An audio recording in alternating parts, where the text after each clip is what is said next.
Manger du chocolat, Ouais, un petit réconfort. avant la marche sous la pluie. Ah bah oui, mais On est combien là? Voilà. On peut une vingtaine. Ouais, pas plus mal. que ça. Plus que ça. Ok. Par contre, la semaine prochaine, ouais, c'est sûr que ça sera entre les fêtes alors. Ouais, ça va être dur. Hein. Je ne sais pas s'il y aura une manif la semaine prochaine. Parce que- Bon, j'espère quand même. Ouais. Très bien quoi. On verra, Ouais. on verra.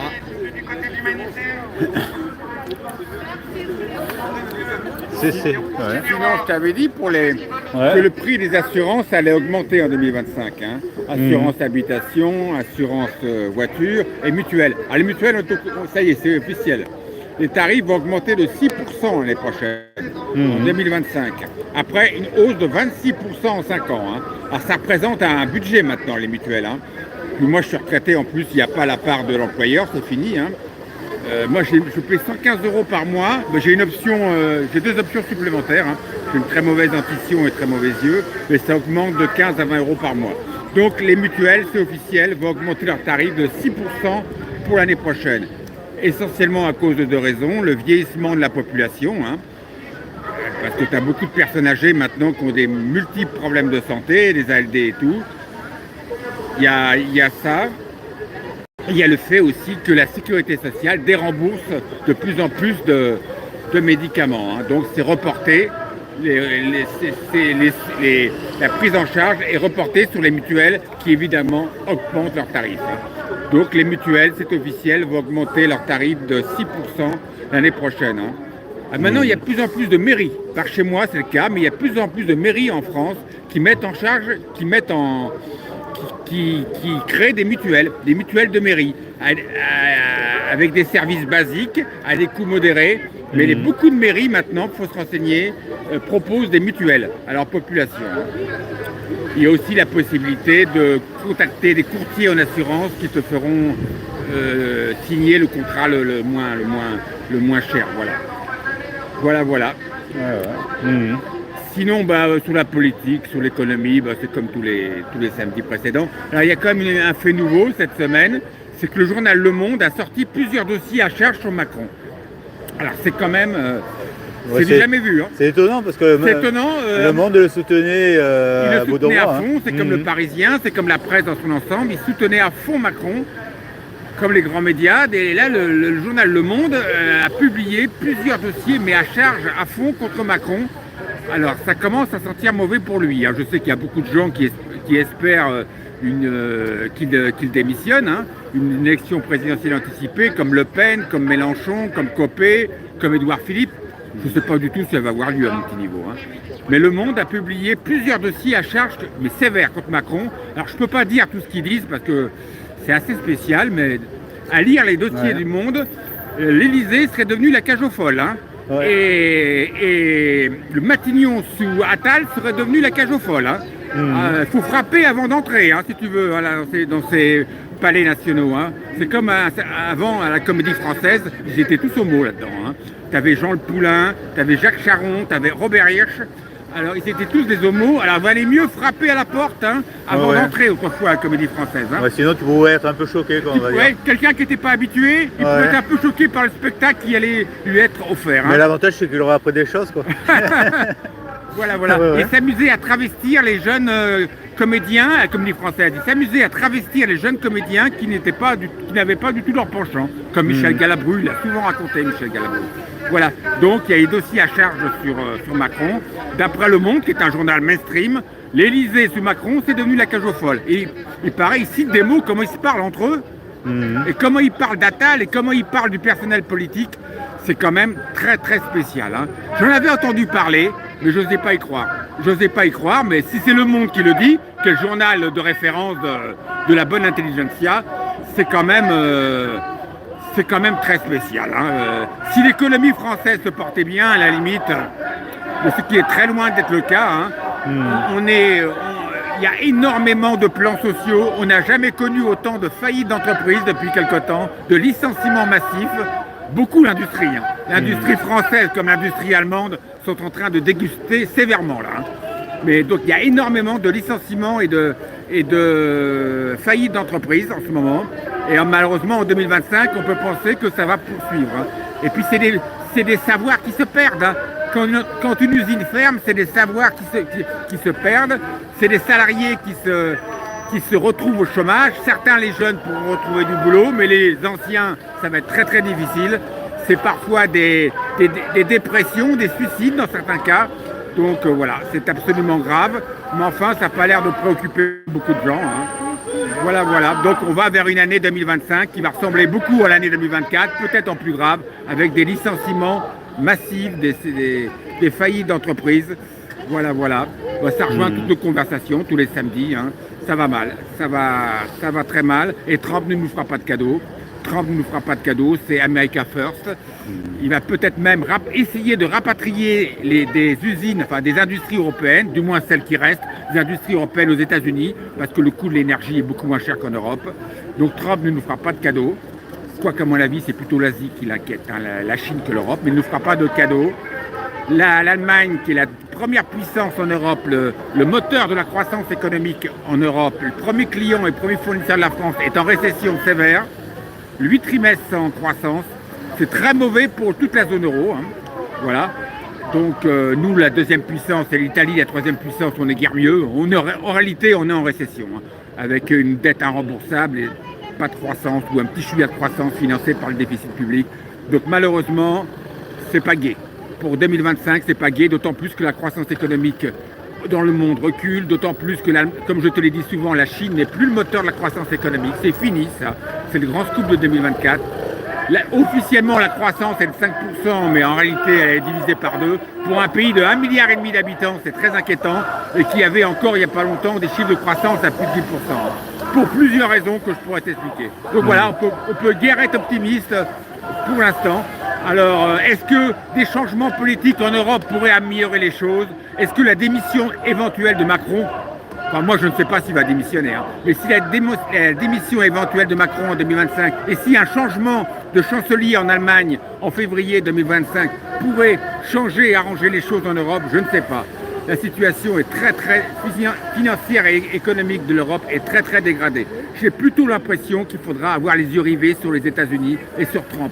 C'est ce qu'il va faire au niveau de sa politique intérieure et de sa politique extérieure, au niveau de l'Ukraine et de la Palestine, parce qu'il ne part pas sur une logique guerrière, Trump. Maintenant, est-ce qu'il va pouvoir faire quelque chose? Il va surtout falloir avoir, malheureusement, en 2025, les yeux rivés sur les États-Unis, sur la Banque centrale américaine, ce qu'elle va faire au niveau des taux. Parce qu'en Europe, quels que soient les changements politiques qu'il peut y avoir en France et en Allemagne, et il peut y en avoir, je doute que ça change foncièrement sur le fond. Remplacer Macron par Édouard Philippe, je ne vois pas ce que ça va améliorer les choses si on ne change pas le logiciel de la France, qui est en ce moment de condamner l'industrie, condamner la paysannerie française. Pourquoi? Pour les services. Mon Dieu, quel choix mortifère, avec des normes, des réglementations, des impôts, des charges qui saoulent tout le monde. Voilà. Donc, changer Macron par Édouard Philippe, je ne vois pas trop ce qui va changer si on ne change pas le logiciel. Voilà, donc voilà, il faut garder le moral malgré tout. Hein. Il faut avoir des projets, garder le moral. Alors pour 2025, il faut espérer pour chacun d'entre nous avoir la santé, parce que sans la santé, on ne peut rien bâtir le solide. Voilà. Essayer de se constituer des groupes d'amis, des groupes d'entraide, pour s'entraider. Parce que malheureusement, dans les familles maintenant, c'est un peu de plus en plus chacun pour soi. Voilà. Faire vivre les petits commerces, faire vivre les petits paysans français. Voilà. Rester mobilisés, rester lucides, éveillés. Voilà. Et le maître mot en 2025 sera le mot réalité. Il faut que les Français affrontent la réalité. Parce que pour l'instant, ils sont bien abrutis par les médias de masse, par les séries à la télé, par le sport à la télé. Toute la journée, tu as du sport à la télé maintenant, avec la chaîne L'équipe 21. Là. Le maître mot de l'année 2025 sera le mot réalité. Hein. Alors la citation d'Abraham Lincoln, je me trompe tout le temps. On peut tromper tout le monde à l'instant. On peut tromper quelques personnes tout le temps, on ne peut pas tromper tout le monde tout le temps. Voilà, c'est ça la citation 2025, c'est la citation d'Abraham Lincoln. On peut tromper tout le monde à l'instant, on peut tromper une personne tout le temps, on peut tromper une personne tout le temps, on peut tromper quelques personnes quelques instants, on ne peut pas tromper tout le monde tout le temps. Il va falloir que les Français affrontent la réalité en 2025, économique et sociale, financière. Et voilà, parce que pour l'instant, je ne suis pas sûr que les Français veulent voir la réalité en face. Hein. Voilà, C'est tout. Il va falloir en 2025 affronter la réalité de ce pays qui est archi endetté, désindustrialisé, c'est ça, sans doute le plus grave. Dirigé en France comme en Europe par des hauts fonctionnaires qui ne connaissent absolument pas le monde de l'entreprise, absolument pas le monde du business international. On est confronté à des titans comme la Chine et les États-Unis qui affrontent de grosses difficultés en ce moment économiques et financières, mais qui restent des titans par rapport à l'Europe qui est de plus en plus désindustrialisée, où on nous pond des normes, des charges, des impôts, des charges, des réglementations. Tu as vu que maintenant, les bouteilles d'eau minérale, le capuchon, ils l'ont attaché à c'est des réglementations européennes, peut-être pour préserver l'écologie, l'environnement. Ils ont réglementé les bouchons de bouteilles minérales. Elles sont scellées maintenant, les bouchons sont scellés aux bouteilles d'eau. Voilà. Alors c'est peut-être bien, mais attends, l'Europe est complètement passée à côté des deux dernières grandes révolutions technologiques depuis le début du siècle, la révolution Internet au début des années 2000 et la révolution IA qui est en train de changer le monde du travail en ce moment. L'Europe est passée complètement à travers ces deux révolutions technologiques. L'Internet c'était les États-Unis, l'IA c'est les États-Unis et la Chine. Pendant ce temps-là, nous, l'Europe, on pond des normes, des réglementations, des impôts, des charges, on se désindustrialise. Voilà, merci. Merci bien. Merci bien. Et on pond une réglementation sur les bouchons de bouteilles d'eau minérale pour qu'ils soient scellés, attachés à la bouteille d'eau pour pas qu'ils tombent par terre et qu'ils se déversent dans la nature. C'est très bien sur le fond, mais enfin, je doute que ce genre de réglementation améliore sur le fond la situation économique et financière de la France. Donc ça ne sauvera pas la France alors, ces histoires de bouchons? Ces histoires de bouchons, là, non. Je Non. pense pas que ça sauve la France. C'est ridicule. Ouais. C'est complètement ridicule, mais si les gens ne bougent pas... À quoi sert l'Europe? Pourquoi on paye aussi cher l'Europe? Et c'est pas l'Europe que Mitterrand nous avait promis.